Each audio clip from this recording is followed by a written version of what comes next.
একটা প্রশ্ন খুব ফ্রিকোয়েন্টলি পাই, যেটা আমি আমার জীবন জীবিকা বইতে খুব ভালো করে একটা চ্যাপ্টার ডেডিকেট করেছিলাম।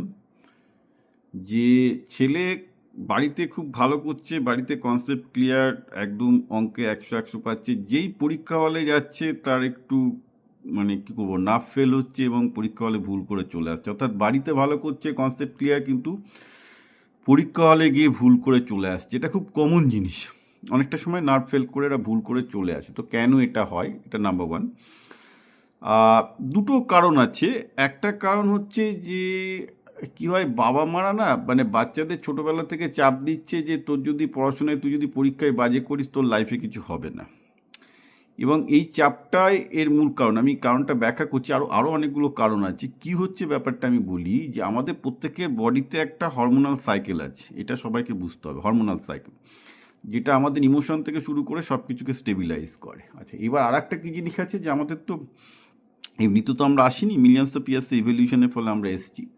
আজ থেকে 1 মিলিয়ন বছর আগে আমরা ছিলাম খাদ্য কার? বাঘ সিংহের।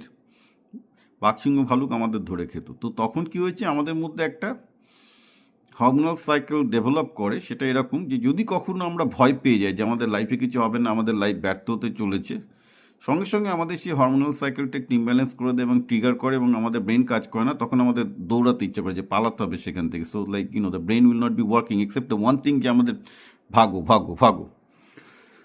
তো কি হচ্ছে, যখনই একটা ছেলে পরীক্ষা হলে দেখছে একটা প্রবলেম পাচ্ছে না বা এই করছে, তখন তার মধ্যে একটা প্যানিক অ্যাটাক ট্রিগার করে যাচ্ছে, যেটা আমাদের প্রায় 1 মিলিয়ন বছর মানে 10 লাখ বছরের পুরনো অভ্যাস। মনে হয় যে এরে এরে এরে আমি তো না খেতে পেয়ে মারা যাব, আমি তো একটা পরীক্ষায় প্রশ্ন পাচ্ছি না, মানে আমার পরীক্ষায় অঙ্কে ফেল করতে চলেছি, আমি না খেতে পেয়ে মারা যাবো, সেটা ভয় পেয়ে যাচ্ছে, বাড়িতে বাবা মা বকবে।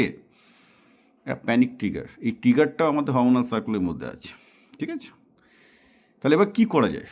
সলিউশন অনেকগুলো। আমি এটা আমার জীবন জীবিকা বইতে বারবার করে বলেছি, আপনি দেখতে পারেন। আমি ইউটিউবে প্রচুর ভিডিও দিয়েছি, আমার ইউটিউব চ্যানেল বিপ্লব পাল 2000-এ আছে। তো ফার্স্ট জিনিস হচ্ছে, ভাই খেলাধুলা করতে হবে। খেলাধুলা প্রচুর পরিমাণে করতে হবে, যাতে হরমোনাল সাইকেলটা খেলাধুলা ছাড়া ব্যালেন্সড হবে না। এটা হচ্ছে নাম্বার ওয়ান। হরমোনাল সাইকেলটা অনেক বেশি রেজিলিয়েন্ট থাকে, সেক্ষেত্রে অ্যাবজর্ব করতে পারে। 2 নম্বর হচ্ছে, ছেলেকে ওই চিন্তা থেকে বাদ দিতে হবে কি এই পরীক্ষা না হলে কিছু হবে না। তাকে বিন্দাস একটা লাইফে আসতে হবে, যে এই পরীক্ষা যদি আমি ফেলও করি, আমার আরও 10টা অপশান আছে। সেই মানসিক স্থিতিটা, সেই ফিলোসফিটা মনের মধ্যে আনতে হবে। ভীষণ দরকার, যে কুল, ভুল হলেও কিছু যায় আসে না, এটাও দরকার। থার্ড হচ্ছে ফোকাসিং। এই ভুল হওয়ার পেছনে একটা কারণ থাকে ফোকাসিংয়ের অভাব। ফোকাস দু রকমের হয়, ডিফিউজড ফোকাস আর কনসেন্ট্রেটেড ফোকাস। তো কনসেন্ট্রেটেড ফোকাসের জন্য আমি কি বলেছিলাম, মেন্টাল ম্যাথ মেডিটেশন। সেটা কি, এটা নিয়ে আমার সম্ভবত 20 বার বলছি, প্রচুর ভিডিও আছে। মেন্টাল ম্যাথ মেডিটেশন কি, সেটা নিয়ে লাস্ট 3 বছরে সব ভিডিও দেখে নিন। ডিফিউজ থিঙ্কিং কি, ডিফিউজড ফোকাস কি, সেটা নিয়েও অনেক ভিডিও আছে, দেখে নিন। সবগুলো টেস্ট আমি বলে দিয়েছি।